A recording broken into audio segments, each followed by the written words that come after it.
ከምድር በታች የተፈለፈሉ በአንድ ወጥ ድንጋይ ላይ የታነጹና የሰው ልጅ አቅም ጥያቄ ውስጥ የከተቱት እነዚህ ድንቅ ህንፃዎች በኢትዮጵያን ጥበብ የተሰሩ ናቸው ወይንስ በባዕድ ፍጥረታት ወይም ኤሊየኖች እገዛ? ሰላም የኢትዮጵያ ዴይሊ ኢንተርቴይንመንት ቤተሰቦች፣ ዛሬ የምወስዳችሁ ወደ 12ኛው ክፍለ ዘመን ወደ ዛጉዌ ሥርወ መንግስት ወርቃማ ዘመን ነው። ዛሬ የምተርክላችሁ ስለ ቅዱስ ንጉስ ላሊበላና ስለ ዓለም 8ኛው ድንቅ አብያተ ክርስቲያናት ነው። ንጉሱ ለምን አዲስቷን ኢየሩሳሌም በኢትዮጵያ ምድር ለመገንባት ወሰኑ? መላእክት ሌሊት ግንባታውን ያፋጥኑ ነበር የሚለው ታሪክስ እውነት ነው ወይስ አንዳንዶች እንደሚሉት የቴክኖሎጂ ውጤት ነው? ይህንን የሚያኮራና ምስጢራዊ ታሪካችን ክፍል በዝርዝር ይዤላችሁ ቀርቤያለሁ። እስከ መጨረሻው አብራችሁን ቆዩ። ይህ ታሪክ ስለ ድንጋይ ላይ የተቀረጸ እምነት፣ ስለ ሰማያዊ ጥበብና እስከዛሬ ድረስ ዓለምን ግራ ስላጋባው የላሊበላ ቤተክርስቲያናት ምስጢር የሚተርክ ነው።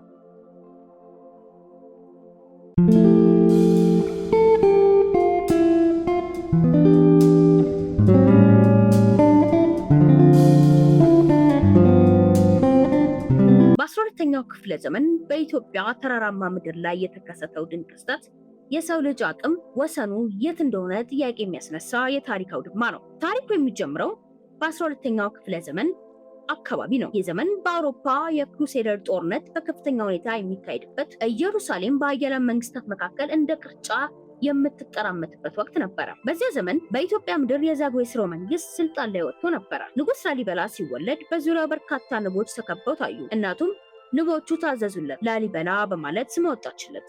ይህ ንጉስ ገና በልጅነቱ በወንድሙ በንጉስ አርቤ ከፍተኛ ስጋት ነበረበት። አንድ ጊዜ መርዝ ሰጥቶት ለ3 ቀናት ያህል ነፍሱ ከስጋው ተለይታ ወደ ሰማያት እንደወጣችና መለኮታዊ የታነጹ ህንፃዎች እንዳየች ታሪክ ይተርካል። ላሊበላ ከሞት ሲነሳ አንድ ታላቅ ተልዕኮ ነበረው፣ አዲስቷን ኢየሩሳሌም በኢትዮጵያ ምድር መገንባት። በ1187 ዓ.ም ታዋቂው የሙስሊም መሪ ሳላዲን ኢየሩሳሌምን በጦርነት በያዘበት ወቅት ክርስቲያን የነበሩ የኢትዮጵያ ምዕመናን ወደ ቅድስት ሀገር መጓዝ እጅግ አስቸጋሪ ሆነባቸው። ላሊበላ ይህንን ሲመለከት ህዝቡ ወደ ኢየሩሳሌም መሄድ ሳያስፈልገው እዚሁ ኢትዮጵያ ውስጥ ቅድስት ሀገር እንዲያገኝ ወሰነ። ይህ ውሳኔው በዓለም ታሪክ ታይቶ በማይታወቅ የጥበብ ስራ እንዲወለድ ምክንያት ሆነ። የላሊበላ ቤተክርስቲያናት እንደ ተራ ህንፃ ከምድር ወደ ላይ የተገነቡ አይደሉም። ይልቁንም ከአንድ ወጥ ድንጋይ ተፈልፍለው ወደ ታች የወረዱ ናቸው። ይህን ድንቅ ስራ የተመለከቱት የውጭ ሀገር ተጓዦችና አንዳንድ ተመራማሪዎች ይህ የሰው ልጅ ስራ ሊሆን አይችልም፣ ምናልባትም ባዕድ ፍጥረታት የሰሩት ነው እስከ ማለት ደርሰዋል። ነገር ግን ታሪኩና የቤተክርስቲያኑ ትውፊት ሌላ ሚስጥር ይናገራል። ንጉስ ላሊበላ ቀን የኢትዮጵያ ጠቢባንና ግንበኞች ሲፈለፍሉ ይውላሉ፣ ሌሊት ግን መላእክት ወርደው ግንባታውን ያፋጥኑታልም ደግሞ ተብሎ ይታመናል። ይህ የሰውና የመላእክት ትብብር ዛሬ በዓለም ቅርስነት የመዘገቡት 11 አብያተ ክርስቲያናትን አስገኝቷል። ንጉስ ላሊበላ ከሰማያት ካየው መለኮታዊ ንድፍ በመነሳት ሮሃ የተባለችውን የቀድሞ ዋና ከተማን ወደ አዲስቷ ኢየሩሳሌም ለመቀየር ሲነሳ ዓለም ገና በድንጋይ ዘመን አስተሳሰብ ውስጥ ነበረች። በአውሮፓ ታላላቅ ካቴድራሎች እንደ ኖትርዳም በድንጋይና ድንጋይ ላይ የተደረደረ ወደ ላይ በሚገነቡበት ወቅት ላሊበላ ግን ወደ መሬት ውስጥ በመቆፈር ዓለምን ያስደመመ አዲስ ጥበብ ይዞ መጣ። ከ11ዱ አብያተ ክርስቲያናት መካከል እጅግ ዝነኛውና የጥበብ ጥግ ተብሎ የሚታሰበው ቤተ ጊዮርጊስ ነው። ይህ ቤተ ክርስቲያን ከላይ ሲታይ ፍጹም የሆነ የመስቀል ቅርጽ ያለው ሲሆን ከአንድ ወጥ ቀይ እሳተ ገሞራዊ ድንጋይ ተፈልፍሎ የወጣ ነው። ግንበኞቹ መጀመሪያ ዙሪያውን በመቆፈር ትልቅ 4 ማዕዘን ድንጋይ ለዩ። ከዚያም ከላይ ወደታች እየፈለፈሉ መስኮቶችን፣ በሮችን፣ ምሰሶችንና ጣራውን ቀረጹ። የሚገርመው ነገር አንዲት ስህተት ቢሰሩ ህንፃው ሊፈርስ ይችል ነበረ።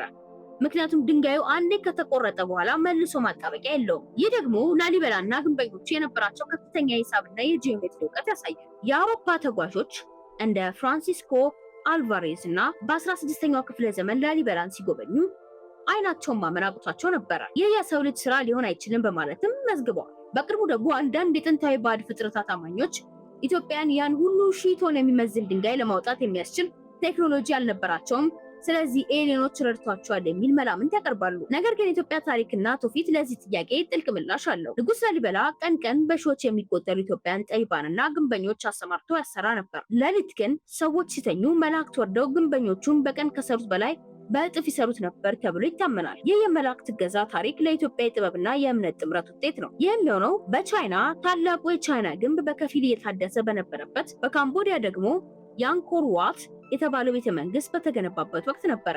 ዓለም በአራት ማዕዘን አቅጣጫዎች ታላላቅ ድንቆች በምትሰራበት በዚያ ዘመን ላሊበላ ግን በኢትዮጵያ ተራራማ ምድር ላይ ከሰማይ የወረደ ጥበብን በምድር ላይ አስቀርጿል። የላሊበላ ቤተክርስቲያናት ተራ ህንፃዎች አይደሉም። በውስጣቸው የሚገኙት ዋሻዎች፣ መተላለፊያ መንገዶች እና ምሰሶዎች እያንዳንዳቸው መንፈሳዊ ትርጉም ነበራቸው። ለምሳሌ ዮርዳኖስ ተብሎ የተሰየመው ሰው ሰራሽ ቦይ አዲሷን ኢየሩሳሌም በምስል ይገልጻል። የላሊበላ ቤተክርስቲያናት ከሰው ልጅ አቅም በላይ በመሆናቸው በዓለም ዙሪያ ለሚገኙ የጥንታዊ ባዕድ ፍጥረታት አማኞች ትልቅ መከራከሪያ ሆኖ ቆይቷል። እነዚህም ወገኖች በ12ኛው ክፍለ ዘመን የነበረው የኢትዮጵያ ቴክኖሎጂ ይህን ያህል ግዙፍ ድንጋይ ቆርጦ ለማውጣትና እንዲህ ያለ ረቂቅ የጂኦሜትሪ ጥበብ ለመተግበር አይፈቅድም ይላሉ። አንዳንድ የምዕራባውያን ተመራማሪዎች እንደሚሉት በላሊበላ የታየው የድንጋይ አቆራረጥ ፍጹምነት የሚቻለው በዘመናዊ ሌዘር ወይም በከፍተኛ የኤሌክትሪክ መሳሪያዎች ብቻ ነው። ኢትዮጵያውያን በወቅቱ የነበራቸው መሳሪያ መጥረቢያና መዶሻ ብቻ ከሆነ እንዴት እንዲህ ያለውን ግዙፍ ድንጋይ እንደ ቅቤ ቀረጹት የሚል ጥያቄ ያነሳሉ። እንደ ግሬም ሃንኮክ ያሉ ጸሐፍት ንጉሥ ላሊበላ ከጠፈር የመጡ ፍጥረታት ወይንም የጠፋው የአትላንቲክ ስልጣኔ ቀሪዎች የረዱት መሳሪያዎች ሳይኖሩት አልቀረም የሚል መላምት ይሰነዝራሉ። በእነርሱ እይታ የቤተ ጊዮርጊስ ፍጹም ቅርጽና የፍሳሽ ማስወገጃ መስመሮች ከ1000 ዓመት በፊት በነበረ ሰው አእምሮ የሚታሰቡ አይደሉም ይላሉ። ይሁን እንጂ የኢትዮጵያ ኦርቶዶክስ ተዋሕዶ ቤተክርስቲያንና የሀገሬው ሊቃውንት ይህንን የኤሊየን ተረት የኢትዮጵያን ጥበብ ዝቅ አድርጎ የመመልከት ውጤት ነው በማለት ውድቅ ያደርጉታል። እንደ ኢትዮጵያውያኑ እምነት ምስጢሩ ያለው ከባዕድ ፍጥረታት ጋር ሳይሆን ከሰማያዊ መላእክት ጋር ነው። ንጉሥ ላሊበላ ስራውን ሲጀምር መላእክት አብረውት እንደሚሰሩ ቃል ገብተውለት ነበር ይባላል። ታሪኩ እንዲህ ይላል። ቀን ላይ 400,000 የሚሆኑ የሀገሬው ግንበኞችና ጠቢባን ይሰሩ ነበረ። ሌሊት ግን መላእክት ወርደው በቀን ከተሰራው በላይ 3 እጥፍ ይሰሩ ነበረ። ይህ ማለት የሰው ጉልበትና የመለኮት ረድኤት ተቀናጅተው ነው ዓለምን ያስገረመው ታምር የፈጠሩት ይላሉ። በላሊበላ ውስጥ ካሉት እጅግ አስገራሚ ነገሮች አንዱ 11ዱም አብያተ ክርስቲያናት የሚያገናኙት ጥልቅና ጨለማማ የዋሻ መተላለፊያ መንገዶች ናቸው። እነዚህ መንገዶች ወደ ሲኦል የሚወስድ መንገድና ወደ ገነት የሚወስድ መንገድ ተብለው ይጠራሉ። አንዳንድ ዋሻዎች በጣም ጠባብና ረጃጅም ከመሆናቸው ተጓዦች በጨለማ ውስጥ ተጎንብሰው እንዲሄዱ ያስገድዳሉ። ይህ ደግሞ የሰው ልጅ በሕይወት የሚያልፍባቸው ፈተናዎች ወደ መንፈሳዊ ከፍታ የሚወጣበትን መንገድ በምሳሌነት ያሳያሉ። የእነዚህ ዋሻዎች አቆራረጥና አወቃቀር ዛሬም ድረስ መሐንዲሶችን ግራ ያጋባል። ንጉሥ ላሊበላ 11ዱን አብያተ ክርስቲያናት አንጾ ካበቃ በኋላ የፈጸመው ተግባር ከህንፃዎቹ ጥበብ ባልተናነሰ መልኩ አስገራሚ ነበረ። ላሊበላ ንግስናውን፣ ክብሩና ቤተ መንግስቱን ትቶ በገዛ ፈቃዱ ወደ መንፈሳዊ ህይወት ተሰደደ። ንጉሱ ረፍቱ ሲቃረብ በሰራው በቤተ ጎልጎታ ውስጥ እንዲቀበር አዘዘ። ዛሬም ድረስ በዚያው ቤተክርስቲያን ውስጥ የላሊበላ መቃብር የሚገኝ ሲሆን በላዩ ላይ የሚታየው የብርሃን ምሰሶ ትልቅ ሚስጥር አለው። ይህ ምሰሶ በጨርቅ የተሸፈነ ሲሆን ካህናቱ እንደሚሉት በላዩ ላይ ያለፈውና የሚወጣው የዓለም ታሪክ ተጽፎበታል። ነገር ግን የሰው ልጅ አይን እንዲያየው አልተፈቀደም። ይህ ምስጢራዊነት ነው ላሊበላን ከሌሎች ታሪካዊ ቦታዎች ለይቶ ሕያው የሚያደርገው ይላሉ። ዓለም አቀፍ ተመራማሪዎች ኤሊኖች ሰርተውታል የሚለውን ተረትም የሚያወሩት በሁለት ምክንያት ነው። አንደኛው በ12ኛው ክፍለ ዘመን የነበረው የኢትዮጵያ ስልጣኔ እንዲህ ያለውን ረቂቅ የምህንድስና ጥበብ ሊተገብር አይችልም ከሚል የተሳሳተ ግምት ነው። ሁለተኛው ደግሞ ከአንድ ወጥ ድንጋይ ተፈልፍለው የወጡት ህንፃዎች ዛሬ ባለው ቴክኖሎጂ እንኳን ለመስራት እጅግ አስቸጋሪ በመሆናቸው ነው። ነገር ግን ለኢትዮጵያውያን መልሱ ግልጽ ነው። ጥበብ ከእግዚአብሔር፣ ጉልበት ከሰው። ላሊበላ የሰው ልጅ አእምሮ ከእምነት ጋር ሲቀናጅ ተራራን መፍለጥ እንደሚችል ያሳየበት የድል አድባር ነው። ዛሬ በላሊበላ በዩኔስኮ የዓለም ቅርስነት ተመዝግቧል።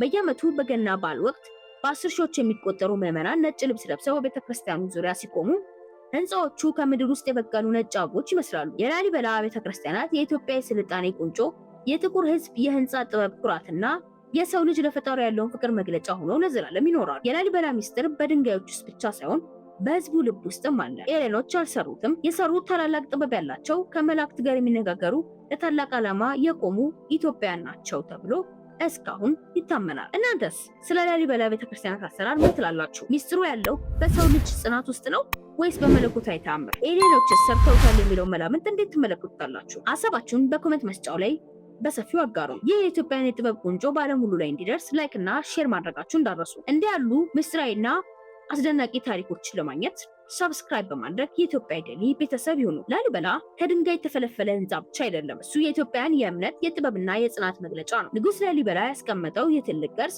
ዛሬም ድረስ ዓለምን እያስደመመ ለዘላለም ይኖራል። ኤሌኖች ቢባሉ መላእክት፣ የጥበብ ባለቤቶች ግን ኢትዮጵያውያን ናቸው። የዛሬው ዝግጅታችን ይህን ይመስል ነበር። እናንተም ድንቅ ስራችሁን እየሰራችሁ ቆዩልን እያልን በሚቀጥለው ፕሮግራማችን እስክንገናኝ ሰላም።